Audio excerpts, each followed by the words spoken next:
On this live episode of Industry Relations, Rob and I discussed REX, KW, CCP, so LG. This is Industry Relations, a podcast at the intersection of real estate and technology from an insider's perspective with Rob Hahn and Greg Robertson.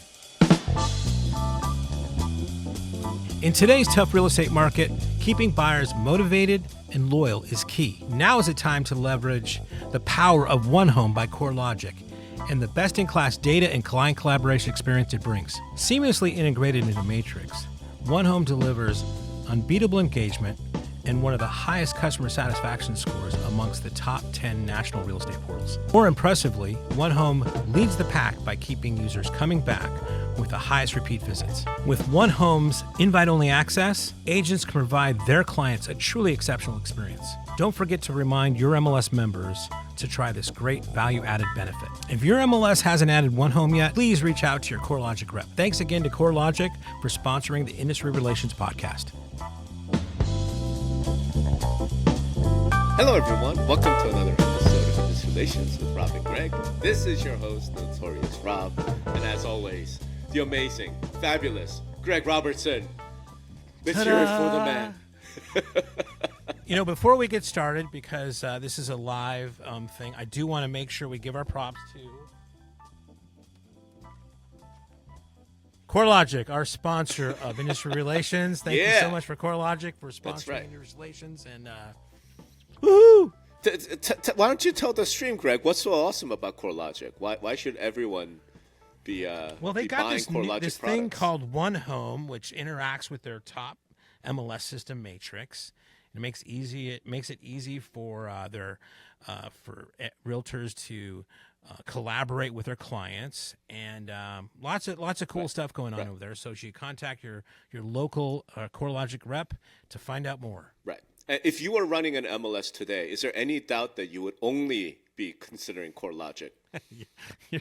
You're trying to screw with me, aren't you? No, I'm serious. Because if you're gonna grift, they would be number one on the list. Of course, if you're gonna grift, you have to grift properly, right? I mean, so if you're ICE or if you're FBS, you might want to consider, maybe sponsorship. I'm just saying. Just saying. Shameful. Shameless grifted. Shameless, yes. I mean, look, think about the number of times I've been accused of, you're in Zillow's payroll. I'm like, God damn it, I wish I were. Yeah, how about it? If you're going to grift, you got to grift properly. All right. So, that's we're experimenting with our continued live stream thing. And I think if there are questions or thoughts, we'll sort of deal with it. But other than that, I figured this is sort of like a normal episode. And you had a couple things you wanted to talk about. There's not a whole lot major going on, but there are a couple of things going on. Yeah, I think three things I think that come to mind. The first thing was Keller Williams. Gary Keller selling a big stake in Keller Williams to Stone Point Capital. Yeah. A little bit. I'm familiar with them a little bit. And then, of course, there's the Rex losing their bid to sue NAR and Zillow, and I guess them winning. And then something that just dropped this morning, which I'm, on my way over here, I was a little late. Area, which the kind of NAR alternative launched by Mauricio, Umansky, and Jason Haber. Yeah, Haber. That's right, yeah. Jason Haber. I just saw the headline. They said that they have an alternative or a modification to CCP. So, which I think is great. Here, I just don't know. I'll share the tab. Because I was just reading it. I haven't gotten into it yet. Okay, good. Yeah. This is live, people. We're doing this live. Shared its proposal with members, released what it calls a clear collaboration policy, balanced, fair policy, respects seller choice, ensures professional access to listings, and fosters a competitive real estate environment, would end a one-size-fits-all while addressing concerns the U.S. Department of Justice expressed for current status quo. I mean, I guess I'm not a member, so I haven't seen the proposal, I assume you haven't either, right? No. Yeah. All right. Well, hopefully we can get our hands on one and Well, let me say this. I mean, again, I haven't read it, but when and I think you've heard this before in your life, it's like, don't come to me with problems, come to me with solutions. Sure. So on the surface, I will say, I love the fact that these guys are actually contributing instead of just, throwing tomatoes at the stage. They're putting something out there. Right. Now we have to judge the content and what that is going to be, but I love that they're putting something out there as far as an alternative. So where other guys like us are more pundits, we can. Hey man, hold on. Let's not sell ourselves short here. If people wanted solutions, we got solutions. We can. Yeah, well, that's true. That's true too. I just know if they want. I'm just saying. If they want to listen to some of the solutions we have, though. Actually, let's take a few minutes and do that. Let's because God knows we've been talking about it, and but this is what people want. All right, what would you do? TCP. Yeah. I think the very first thing I would do, just a very simple thing, and I've said this 1,000 times, if not 2,000 times, is that I think of things from running a software perspective, right? You have to iterate. Extend it to, if I had to come up with something, let's say 30 days. Okay. Right? So, we already know that most of from the stuff that I'm reading, it's still around in the 90s, go on to the MLS, right? But let's placate some people here. Let's extend it for 30 days and then revisit it a year from now. Okay. Did the whole world blow up? What other problems did we have? Just let's come up with some sort of iteration, so we're not just standing still here, and then see what happens, right? And react, and then okay, well, that's a little too long. That's little too. I don't know what it is, but do something, right? And I think that's one thing you can do just to. What are you trying to achieve with that change? What I'm trying to achieve is that there's a lot. Again, we talked about this in the last podcast. I don't think double ending, dual agency within a brokerage is something the industry has had for a while. Off-Ex exclusive is something we've had for a while.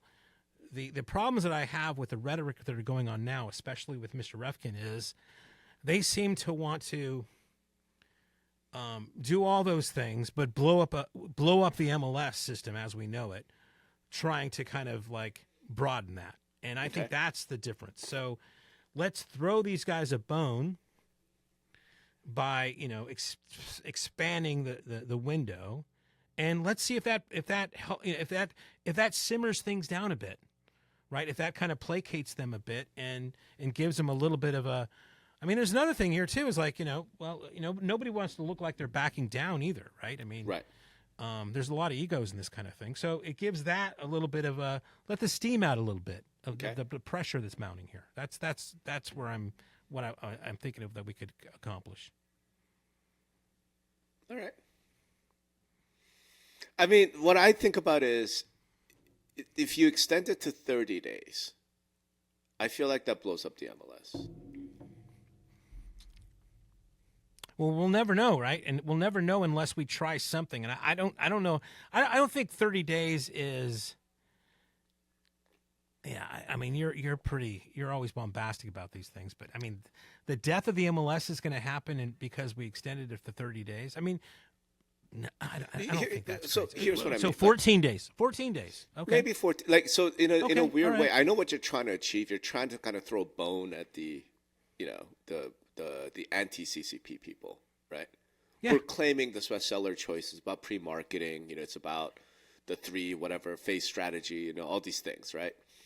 And also then trying to sort of maintain the MLS as it was, right?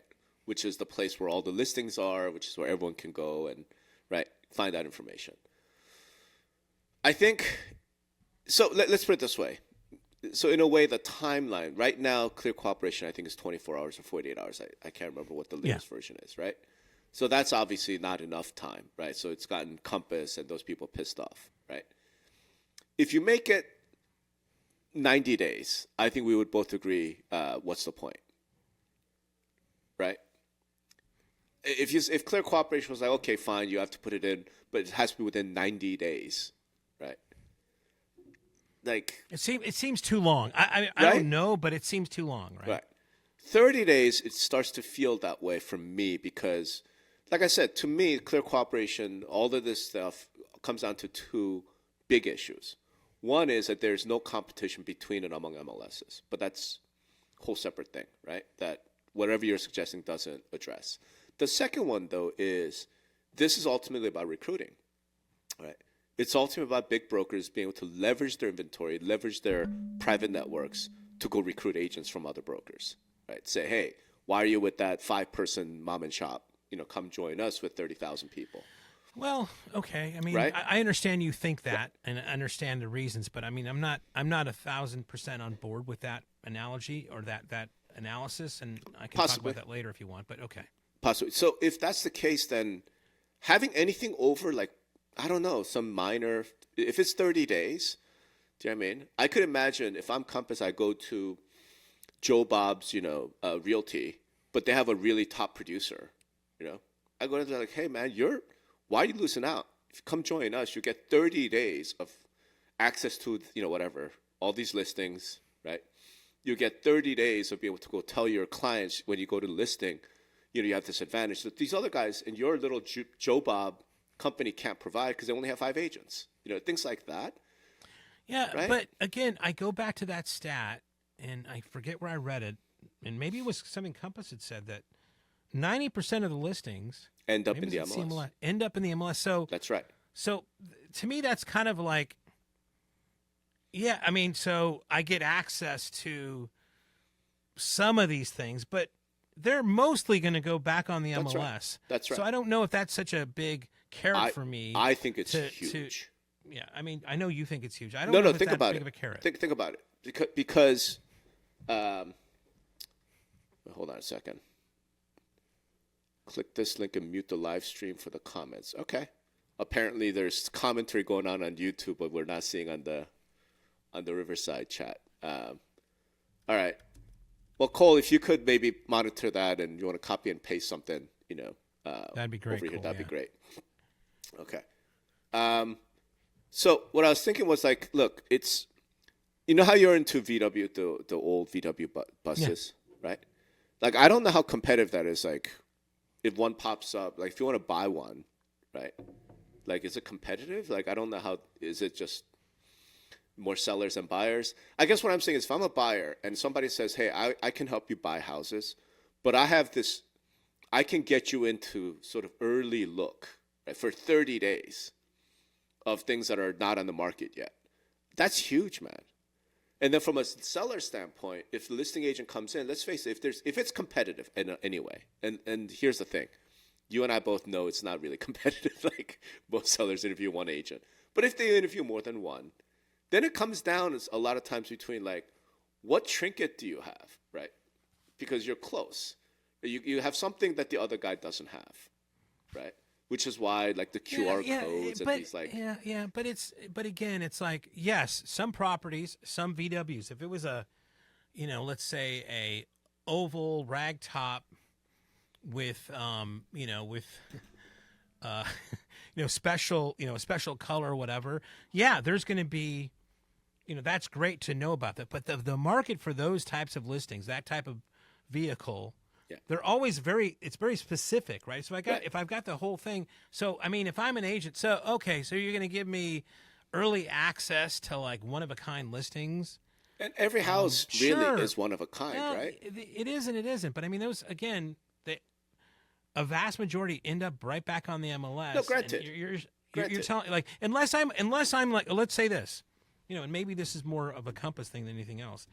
Unless I'm a broker or an agent that really targets high-end spec homes, which seems to be, it might be in that kind of wheelhouse, whether it's Compass or anybody else, right? If they're telling me, but that they're going to have early access, maybe that does do me. Now, but here's another thing I'll add to it. They kind of already have, all these brokers already have that because there still is an office exclusive part to this, right? So what's the difference between, hey, you know what, you should come to me because we get these great homes and we have our office exclusive period, right? Which can be beyond that. Right. And why isn't it all happening right now? Because they could use that office exclusive period the same way they could argue the other thing. It's a very good point that leads to a question, I guess, in the live stream that doesn't, show up on our display here. Colton Boyer says, let agents post listings on social media without inputting an MLS would placate a lot of agents. So the issue is Clear Cooperation bans marketing the property while it is not on the MLS. Public marketing. Right. Public marketing, right? Yeah. So you could get away with what you're saying. They could do your strategy right now. Correct. And they are.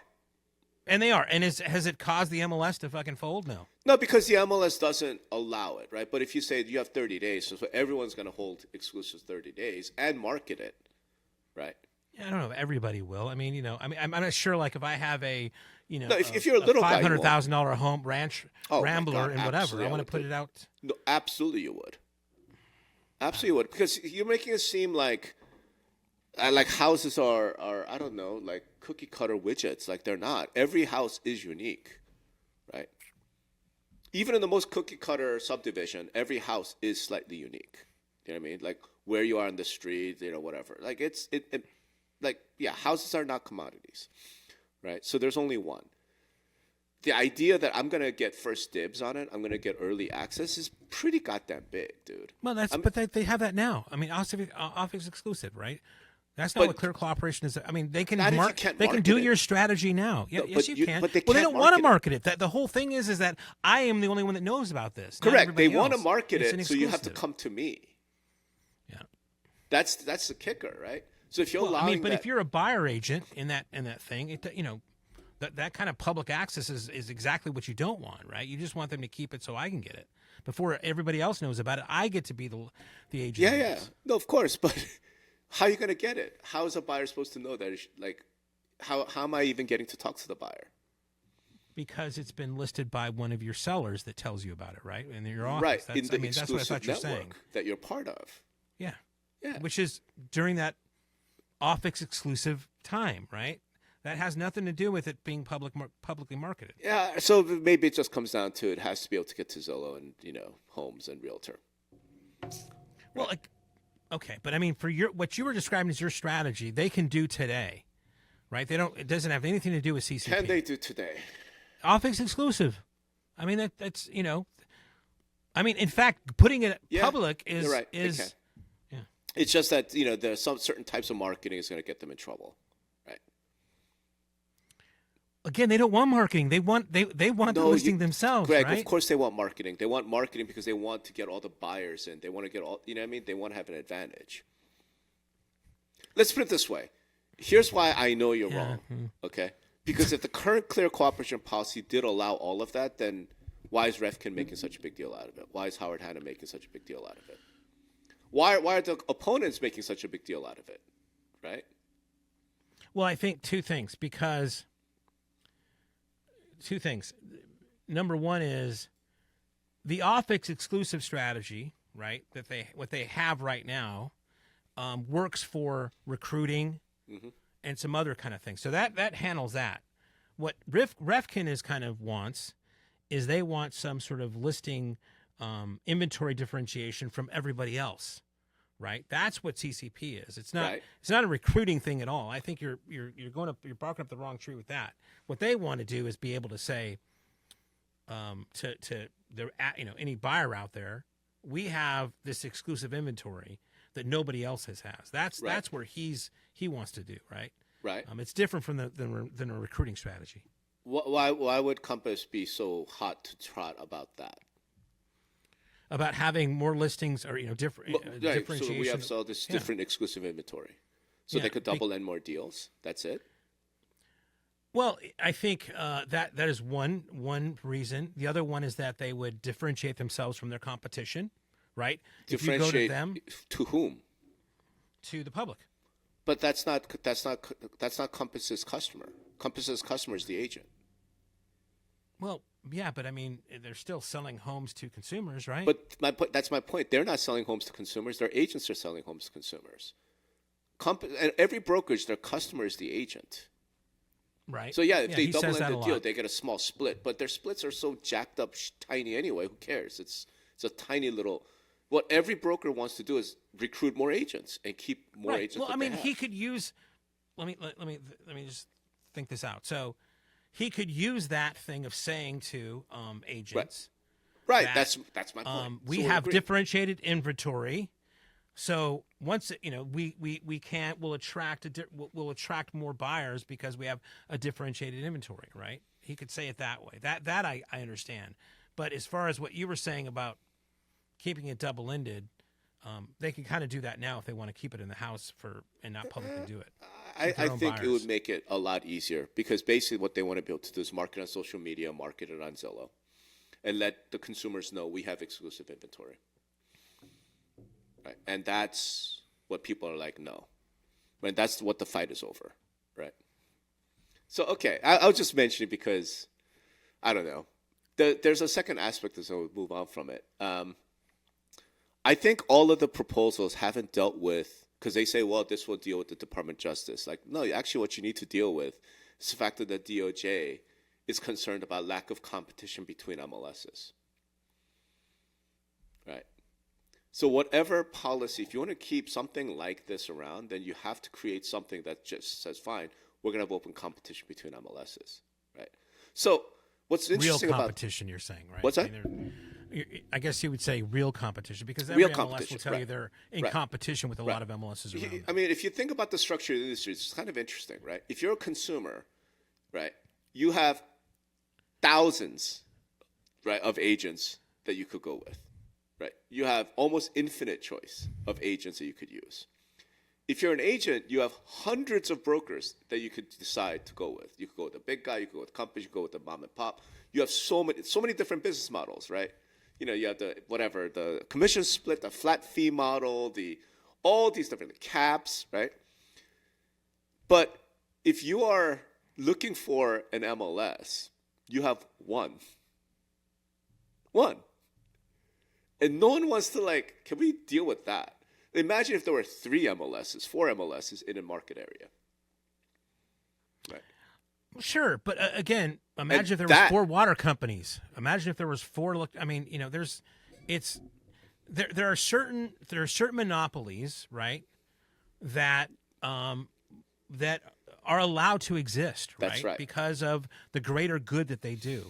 That's right. I wish I had Matt Consalvo on here because he would tell me. That's right. He's very good at telling me and you know what different forms of monopolies are. And you know what all of those monopolies have in common? They're regulated by the government. Yeah. Okay. So again, we maybe there's some safeguards here, but I mean, so I'm just I saying, would still argue that having all the listings in one place and can be publicly available seen by everybody is a good thing for society. Of course it is. And no one's denying that. My point is we have to deal with that issue with the Department of Justice, right? And what they're concerned about is the fact that brokers and agents have only one choice when it comes to the multiple listing service, that everyone says is a necessary utility. Okay, well, whatever solution is on this end, that's like the DOJ doesn't care. They don't care about any of this stuff, right? They don't care about whatever recruiting games, all this stuff. They care about is why is there only one MLS? Why does San Diego only have one MLS? Well, I mean, that's going to be their concern. Sure. I think in you putting it in that terms, it's is there a grand bargain that the MLS community, the real estate community, NAR can strike with the DOJ? Now, yes, we have precedent for that, right? We had, that's IDX is one of the reasons is a output of an agreement between the DOJ and and NAR. There's been, we had one that was torn up, right, in there. So I would hold out hope and optimism that we will again. I guess they got a brand new set of attorneys over at NAR. It seems like she's firing everybody. Yeah. So maybe these new attorneys will be able to strike a balance with the new administration on another bargain in keeping this alive. And I have high hopes for that. I think that there's some although it's this, I don't know, this flip-flopping we keep doing from the federal level is kind of crazy. But maybe Thursday we get agreement, and then Tuesday, then Friday it's taken back, and then Saturday it's put on, and then Sunday it's taken back. We'll see what happens. So I've already written this once, but I think the answer to that is very simple. I think it's mandatory data sharing. Yeah. Right. I think the MLS is, if you're going to make strike a grand bargain, I think the DOJ comes out, okay, cool. You, the MLS, must share all of your data, all of it, with anybody that wants it, including competitors and potential startup, pop-ups like Top Agent Network or PLS.com. But can't they do that now? I mean, I just hear Sam Scott in my ear going, well, hell, man, just sign up a data license and follow the rules and go. You can do whatever you want. It's the follow the rules part. Right. So you're saying sell the data to whoever you want, and then if it's a pool guy, he can call everybody who has a pool on that list and try to sell them. No, it's not that. chlorine. It's you have so to some rules. No, so there would be some rules. The rules prohibit competing against the MLS. All right. So get rid of that one rule. I think so, yeah, and let other and now it's because of different MLS they can have their own rules. Right. So okay, let's think about that. Yeah. Is there, if I'm a software developer in my garage, yeah, and I have a better, and I just want the data, right? I can get the data, right? Now that where the data comes from, they have rules, which I love because my data is clean and it's everything else, right? But I want to come up with a better way for my subscribers to use that data, right? Mm-hmm. Can I do that now? I mean, isn't that just can I just build an app that does that now? And then maybe the rules prohibit it. Prohibit what? You doing whatever, launching an app? Yeah, whatever cool thing you want to do in the app is. Right. But I mean, there's some rules that should be there, right? So the argument we're making here is like probably some rules versus no rules. No, I think what we're arguing is some rules versus different rules. Yeah. Well, so but you're saying because so I just want to make sure I understand what you're saying. You think the solution is that they have to share their data. I think the solution is more competition between MLSs. Okay. So they have to share their data, and that would right. That would ingest. And now here's the thing. I'm not pulling this out of the ether, right? I'm pulling this out of what they did with telecom, right? So the telecommunications was a monopoly, right? AT&T, Ma Bell was one company that controlled all telecommunications throughout the world. Department of Justice broke them up, and they created these regional bells, right? One of the things that they ended up doing was something called CLEC-ILEC, right? So it was incumbent local exchange carrier and competitive local exchange carrier. What they required was, hey, Ma Bell, the existing, right? Because in their situation, it's even more than data. In their situation, it was literally the copper wire that went into people's homes, right? What they said is you must allow a competitor to use your wire to deliver services to your customer, right? It's that type of concept, right? Yeah, no, I get it. I understand what you're saying. But what I'm trying to get at is that let's say that happens. And Dominus Ominous, the federal government comes out and says, MLSs, you have to share your data with other people, right? Okay, so you launch an MLS service. Right. That's okay. You know, that Fed, I can do this, right? That's right. Right. Now I'm getting the data from them, right? So that data has some things in it, some things not, but I can't control that because that's the way they want it. If I want to get my own data, I can have my own kind of rules, right? Okay, so are you saying then that let's say now that rule is in effect, I get my own data. Now I'm not going to have any rules? No, you have your rules. Okay, so I'm going to have my rules. That's right. And I'll have my their rules. Right. Okay. So you're going to have rules. Well, of course. You have to have rules. So I don't know if that's going to be, if that's such a crazy. That's what I'm saying. It's not crazy. I think you in some places you probably do that now.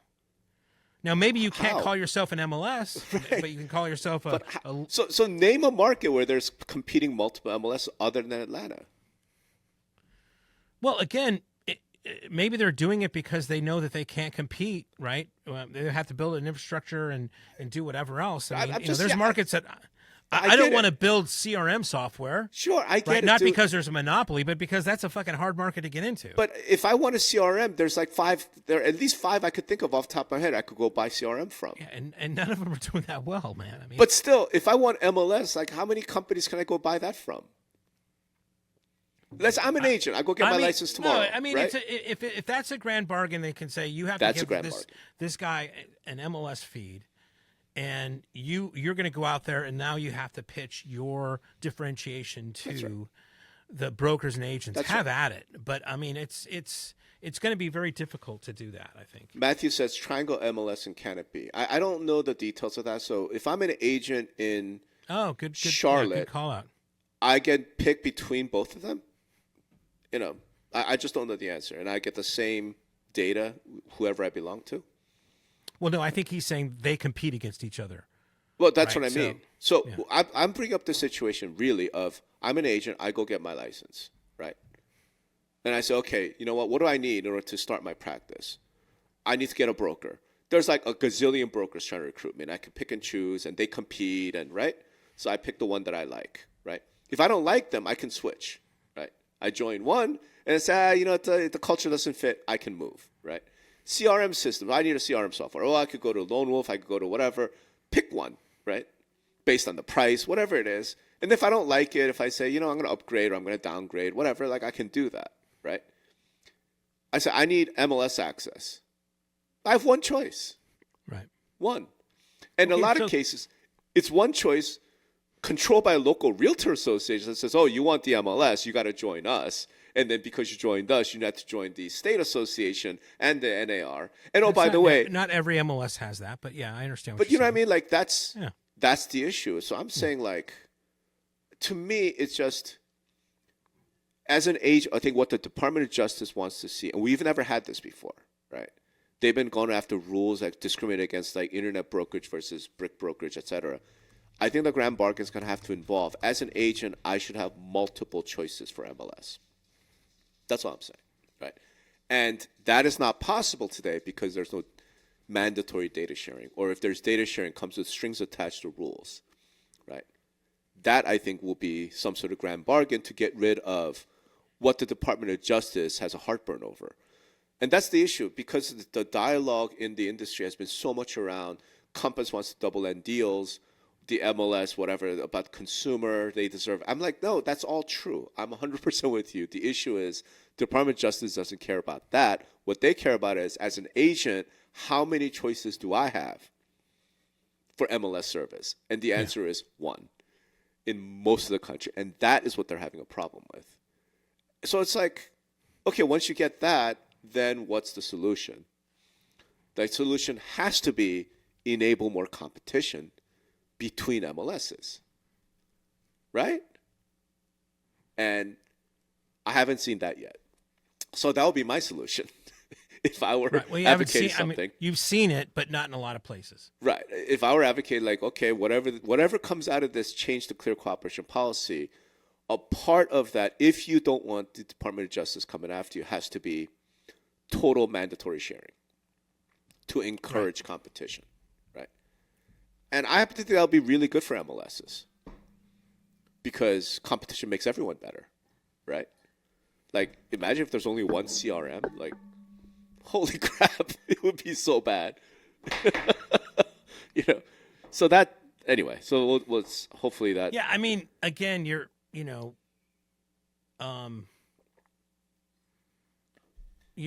kind of like building your business on rented land.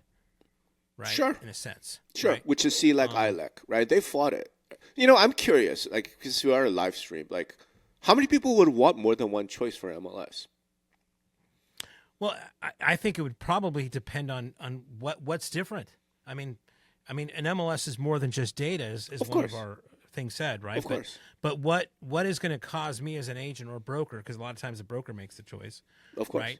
What are the 3 bullet points of like joining X MLS versus, the incumbent MLS, right? So that I think you'd have to kind of come up with those 3 bullet points. And I think that will be up to the MLSs, right?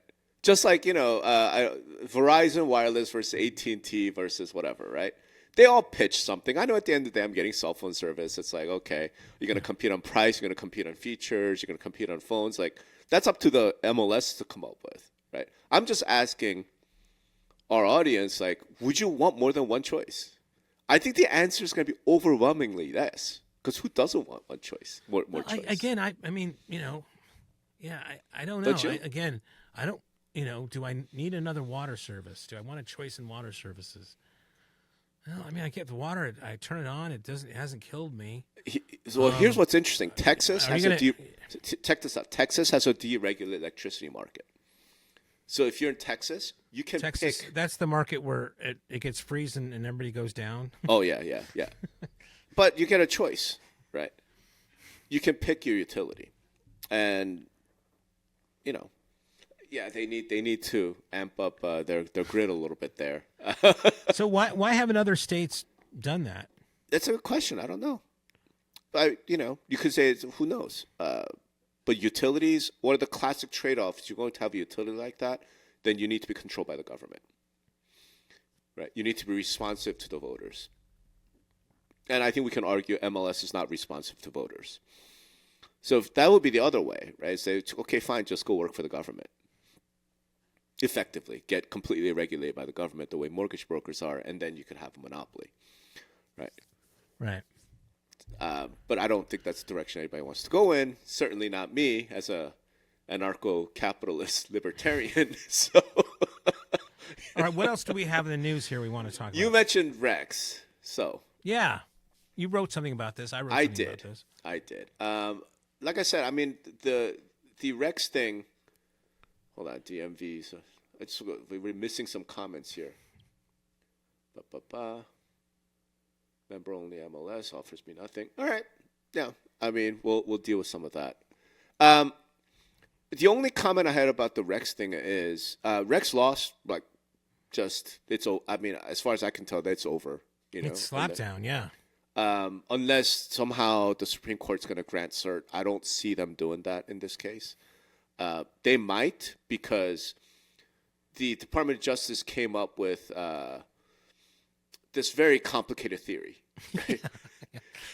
To say which is our first fucking problem, right? Yeah. Very, very complicated theory. Which, okay, I mean, I could kind of see their point, right? So, if just that's because it's optional doesn't mean that it's optional. Or some basically what they came up with, this idea that you could have a conspiracy, if you will, with, in quotes, right, what they call concerted action, right, where you create a conspiracy and then you invite people to join that conspiracy, and if you then join that conspiracy, then there's concerted action problem. Like I said, it's a very complicated legal theory. Okay. The issue here is that Rex v. Zillow was the wrong case because Rex failed to sue the local associations and local MLSs. They only sued NAR and they only sued Zillow. So there's nothing to kind of get your hooks into. The only thing I'll say about it at this point is I'm real curious why Rex chose to do that, right? But the second part is I imagine that the court sort of kicked it to the curb because I think they either know or they're guessing that DOJ is going to file their own suit. And I think the DOJ in their own suit would make this complicated legal theory much more front and center. Whereas in the Rex case, the judges didn't even need to deal with it. And one thing about judges, about courts that I've learned is they're very lazy because they have so much work. Right? So whatever they can do to just kind of, like if they don't have to think about it to dispose of a case, they're going to do that. Right? So I think they're going, you know what, DOJ, if you want to do this like complicated legal theory and I got to think about it for a week, you can file your own lawsuit, right? And bring it up. I don't know what they would think, why the DOJ wants or anybody else wants to think about a complicated freaking strategy. I mean, the thing I keep wondering is maybe the Department of Justice is really pushing this thing because there's an application of that theory to big tech. Do you know what I'm saying? That's a possibility. Maybe this like invitation to a conspiracy thing is really important for them going after Google or something. I don't know, right? So for them, this is really important that they establish this principle so that they can do something against big tech or the tech, the censorship effort, or you know what I mean? Like I don't quite know. Although I'm fairly certain they also hate NAR and they want to destroy NAR. Yeah, I mean, but I've been saying the that other for 6 the other years. kind of theory could be they lost on merit, right? I mean, No, it's they not didn't even gonna happen. consider it. Yeah, I mean, it's like maybe because there's nothing here. That could be a reason also. Oh no, I know, but what I mean, of course, like they looked at it and said, but there's no conspiracy. Like there's no reasonable basis to say Zillow and NAR had concerted action, right? But I've been pointing out like Zillow's a victim just as much as Rex is, so why are you doing that, right? But the Department of Justice came in with this like very complicated theory of invitation, and my thing is, it's not Zillow who was invited; it was the local MLS that was invited. So this lawsuit isn't going to work for you.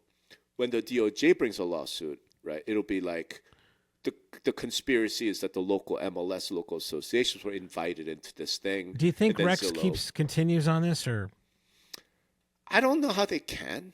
Like, what's left? Like, you lost the Court of Appeals, man. You know, what's left is Supreme Court. I mean, you were pretty optimistic that they were going to. I was win until this. I realized that they didn't sue the local MLSs. And they were trying to, like, I think I would have been optimistic if they teamed up with Zillow and sued NAR over the non-commingling rule.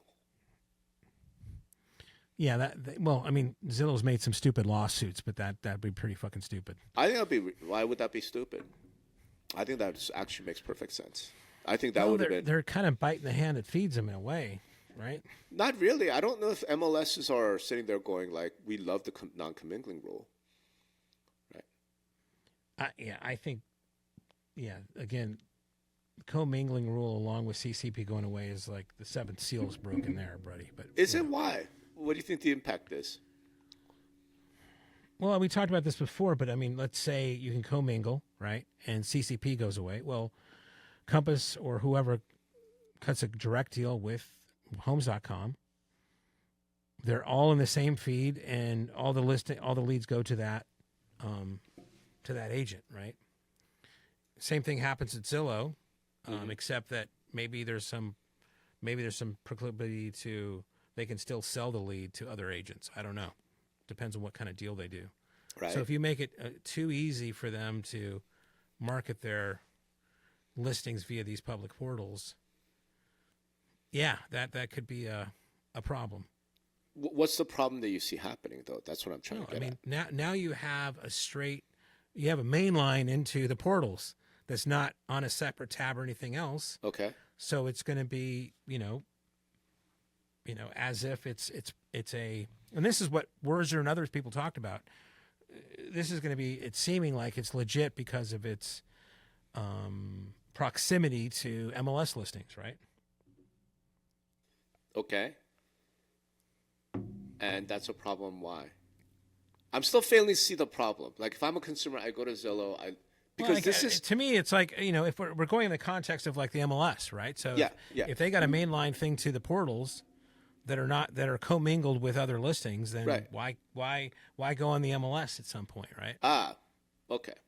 So because we're talking about the world before like 2020, right? So like 2018, 2019, when Zillow was doing a syndication feed instead of IDX, the world didn't collapse. I don't remember. I don't remember any of that. Right. So what would be the big problem if we went back to that?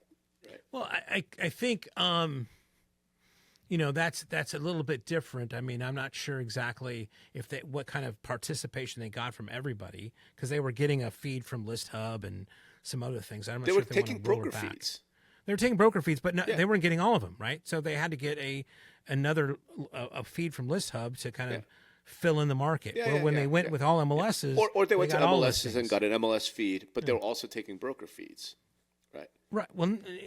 Well, yes, but again, they weren't getting as much as they were now by being a part of the MLS, right? Right. Yeah. Right. Yeah. So I don't know if they want to roll back to like just partial stuff out there, right? I guess I don't see it as a disaster. I suppose is what I'm getting at. I feel like I don't know. More and more, I think I'm leaning towards what would be the real threat? What would be the real problem if we just let the free market operate? Right? Like if you didn't mandate membership, if you didn't do any of this stuff, it was just like, it's clear cooperation or like any of these things. Like, hey, you want to join this? That's cool. You don't, go do your own thing. Set up your own feeds, right? Like what's the disaster that we would face as an industry? We just let the free market work, right? Because if James Dwiggins is right and all these brokers that are doing these private listing things are harming their sellers, I'm like, then those brokers will go out of business, right? Because sellers will be like, screw you, I'm not listing with you, right? Like, doesn't the free market work, or what is the flaw? I mean, of the we free have market? solutions like that. You interviewed a guy that, doesn't automatically put him on the MLS, right? I mean, he goes and just goes to his private network. I mean, assist to sell, right? There are markets or models out there that, they try to do it in different ways. I mean, yeah. So I'm kind of like, and assist to sell didn't destroy the industry. We have a lot already going on like that, right? This is which I think a lot of times the DOJ just like missed, like, Redfin. Oh yeah, 1%. Okay. Assist to sell. I mean, like, there is a a cornucopia of business models in real estate, right? That's what's kind of sad about this. Like, I feel like we have two giant bureaucracies going at it against each other for their own reasons. Meanwhile, I feel like brokers and agents are like on the, in the field are kind of like, can you all just kind of leave us the fuck alone and tell us what we're supposed to do? All I'm trying to do is sell this house here, right? Well, all I'm trying to do is like get this buyer in. I don't know. Anyway, it's just let's talk about this. Let's segue to the next topic, which I think because we only got 15 real minutes quick. left I do want to. There's Greg Fisher says how many companies are use case for commingling? Zillow and Redfin, maybe homes. Local brokers aren't putting those other fees on the site. All right, cool. Then you don't need the rule. Right? Because local brokers will just take the IDX feed. You don't need this rule. Like, let's not have rules that you don't need. Yeah. So that, I think there's a good segue into the last thing we can talk about with 15 minutes left. And that's Keller Williams. Yes. Right? So I look at this thing, a little bit familiarity. I didn't know about the deal. I'd heard rumors that were floating around at the reunion, but or the last conference.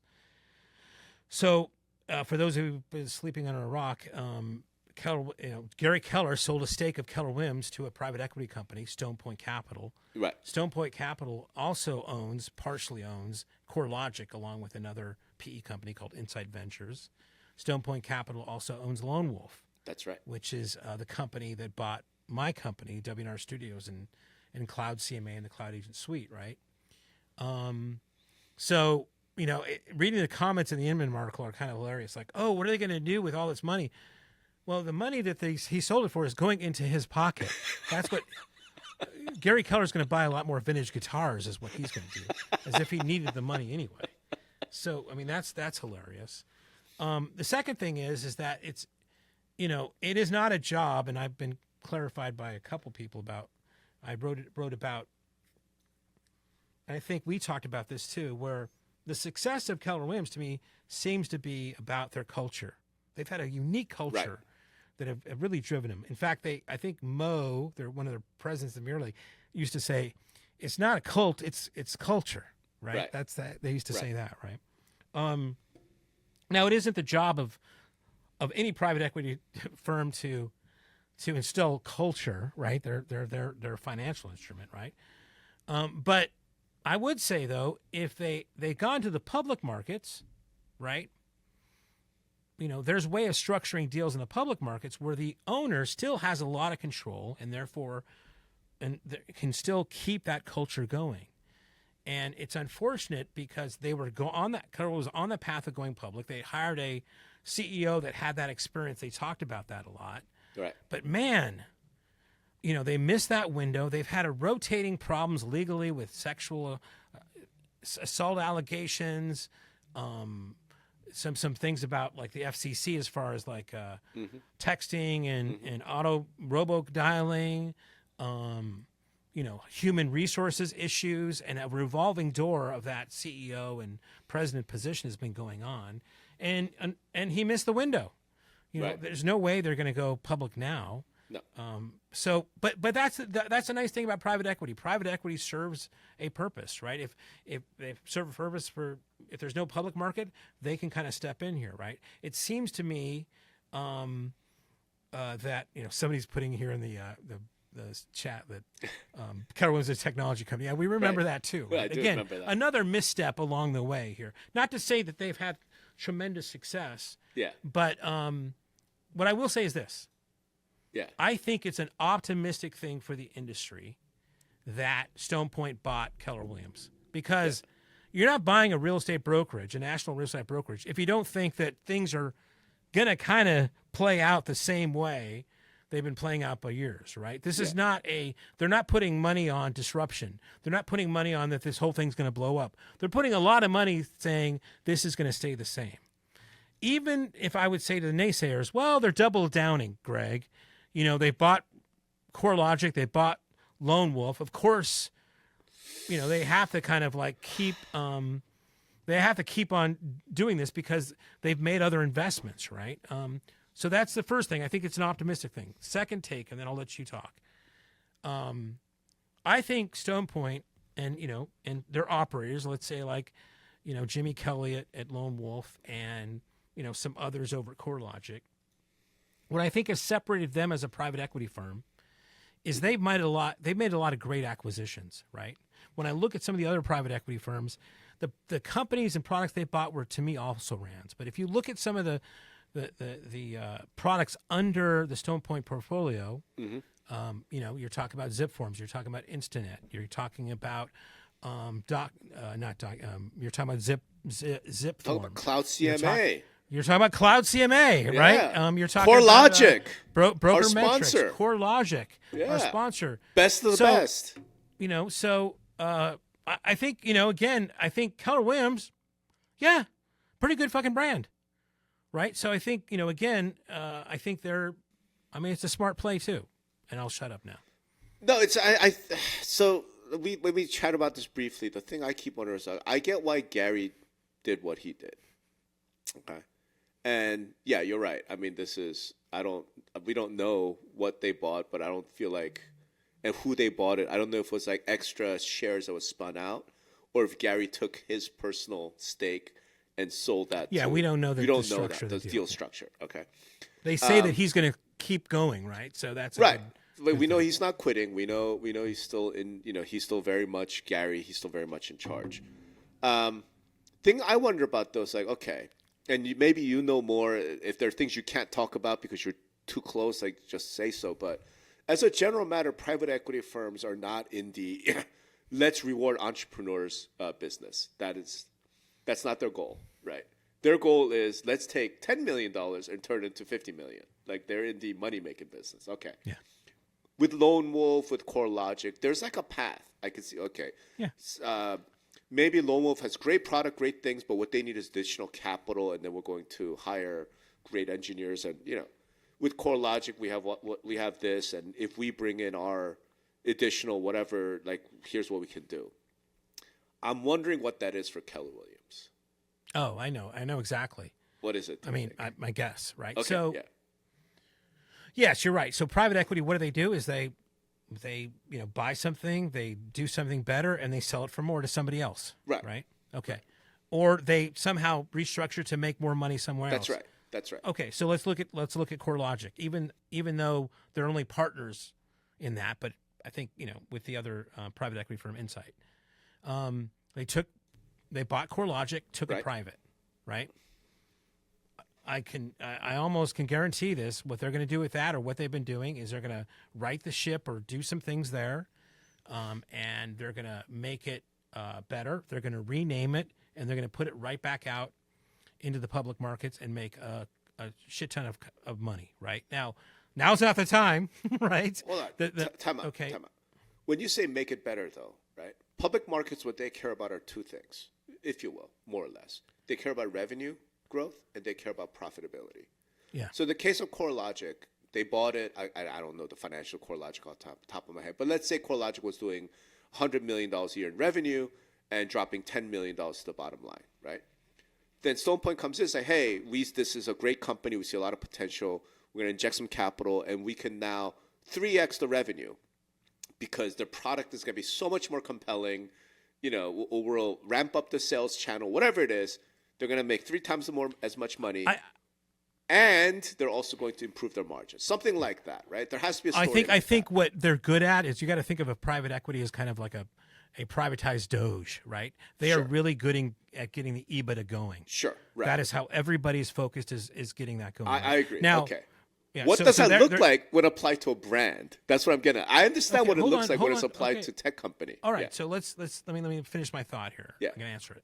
So I think that's a clear path for CoreLogic, right? They're going to bring it on there. They're going to show the EBITDA is going to be fantastic. What it was, better than it was before. Right. They have a brand new story. Blah blah blah. Right. Right. Okay. Now, how does that work for Keller Williams? Right. Well, there is already comps out there. We're talking about Real. Okay. We're talking about EXP. We're talking about Remax. Right. There are comps out there for a real estate brokerage. Right. So if I look at those comps, right, I know that if I can make this, if I can get this to a point where I get my EBITDA this and I have this number of agents and whatever, maybe them looking at those comps and saying, well, Keller Williams would be a great company to bring. This was Gary's plan all along, right? He was doing this because he thought he was going to make money. Again, now's not the time, right? I mean, we're in a weird market as far as for real estate, but sure. I think if you're looking at like, okay, how do you make money off this stuff? The way you've been making money, EXP and everybody, has been going public. So I think, number one, I bet they got a good deal, right? Yeah, Gary's been writing checks, you know, for all these lawsuits, including the NAR one, along with everything else. So say they bought it. He's not a young man, right? So they bought they got a good deal on this. Okay. And if they can right this ship, they put their own CEO guy in there, right? They get the EBITDA going. I bet they go out there with like, we got way more agents than everybody else. Our EBITDA is great, and blah blah blah. Time out. You just glossed over the most important thing, though, is how do you get the EBITDA going? Again, with a tech company, these guys are operators. I know. They buy other things besides tech companies, right? So I don't pretend to know their, you know, what voodoo magic they put in there, but I mean they make things more efficient. I know, but it's not that complicated. At the end of the day, every company under the face of the planet has 2 main cost centers. Okay, it's payroll, and it's facilities. Okay, so you go in, we're gonna improve EBITDA. I mean, you have to basically / payroll. That's what it comes down to. I get it, right? And maybe there's a lot of waste. Maybe there's a lot of, you know, VPs at Keller Williams RI that you don't need. But Keller Williams, unlike EXP, unlike Real, is a franchise company. So their closest comp is not EXP and those guys. It's Remax, which is public. And again, you look at that entire corporate structure like, okay, is there that much, you know, like extraneous overhead? Do you know what I mean? Like, I don't know the answer. Anywhere is also a comp, right? I mean, they have a franchise model and a brokerage model, right? So it's a little bit of a hybrid. Who, Keller Williams? No, Anywhere. Oh, Anywhere. Yeah. And So their franchise is comp. way more profitable, but their brokerage makes the revenues, right? And it's the largest franchise that they have. I'm just saying, like, I think I understand a little bit of, like, I used to do a lot of consulting in this space with brokers and franchise, whatever. I think I understand the business model. What's going on with my camera? It's utter. Come on, focus. Like, I think I understand, like, the business models of how they make money, okay? And I'm a pretty educated guy. I understand how private equity investment, all this works. What I'm curious about is, what are they seeing where they could either drive revenue growth or drive EBITDA growth, right? I think everybody's going to be curious, and it is all about execution for sure. Exactly, right. But, I mean, again, I think they're smart guys, right? So, of course. And I think it's an optimistic take. Of course. Okay, so the optimistic take is when you're saying that Stone Point is making the bid that the status quo continues. I don't see that. Okay, so you think they bought them because the whole MLS and the whole way people are buying and selling real estate is going away? I don't. That's why they bought a real estate brokerage, Rob. Well, they didn't buy a brokerage. They bought a franchise. A franchise. Right. And they didn't buy it. They invested in it. I think what will be a more rational story. And again, I don't know the Stone Point guys at all. At all. I would love to get to know them. I'd love to talk to them. But I have spoken to a lot of PE firms and a lot of Wall Street guys in the last few years especially. And I think what they're saying is something is changing fundamentally in real estate, right? And I don't know what they're thinking it is, but I've heard things like, look, changes in commission structure, NAR getting hammered down, changes to MLS structure, whatever it is. I think they're going, something's going to change fundamentally in real estate. Keller Williams is still, if not the largest, one of the largest brands, one of the largest companies, right? Okay, they're a franchise, not a brokerage, but they are one of the largest real estate companies with a very powerful leader who commands a great deal of loyalty and respect from, I think, over 100,000 agents in the United States. I think that's the number. Yeah, right? I thought it was 200, but okay. It's a big company, and his brokers are in every market. They have this national footprint. They are one of the big companies. If they could get in there and start like operating that, I think they're maybe thinking when something shifts, and I don't know what that is, something dramatic shifts, they're going to take advantage of it. And then to your point, drive revenue, drive EBITDA growth. What those things are, I don't know. I would love to know. But, our audience is really informed, man. I'm just saying, like, what do you guys see as a possibility of driving revenue growth or EBITDA growth, right? Because here are the things that, in my mind, that are very hard to move. You can't move splits, right? Well, don't they have, like, some sort of, like, downline model kind of thing? And by the way, they have 174,000 agents in the United States. Okay. I mean, that's a huge number, man. Yeah, that is a giant number. So that makes sense. I'm just like, the things you can't mess with. I don't think Keller Williams can mess with the splits or with the cap model. If they're going to mess with it, they have to go down. They can't raise it, right? Like, I think Keller Williams is like a 70-30 split until you cap, something like that, right? They can't go, hey, everybody, we're going to go to 50-50 split now, and your cap's going to go up. Like, they can't do that. So they have to go down and then try and get more agents. Well, I don't think we're going to, again, they have a plan. They're going to try to execute that. I mean, you have doubts. I mean, no, it's not that. I don't even have doubts. That's not what I'm saying. I would not doubt. I don't want to bet against Gary Keller. What I'm saying is Stone Point, as they're coming in, what are they looking at? What are they seeing, right? And how many levers really are there to drive a franchisor's revenue growth and EBITDA growth, right? There aren't that many. So there must be seeing something that I'm not yet. So it's not that I have doubts. It is about execution. I think it's a good deal for both sides. You're probably right. They probably got it at a bargain, right? A great brand, a powerful brand like KW, that company. And who knows how much they bought. Right? We might be making a big deal out of nothing. Maybe they'll bill at 5%, which is a nothing burger. Or maybe they bought 49%, which is a bigger deal. Right? Yeah. We don't know. But it is interesting. I think the Stone Point guy should come on our podcast. Is what I think. And have an open conversation. Like, this is the age of podcasts in long form, So let's do that. That's how I look at it. Anyway. All right. All right. Hey, I do want to apologize for some of the technical difficulties. Normally, we're able to see the chat in YouTube and elsewhere, but we weren't really able to do that to have more of a back and forth, more of a dialogue. But join us next week.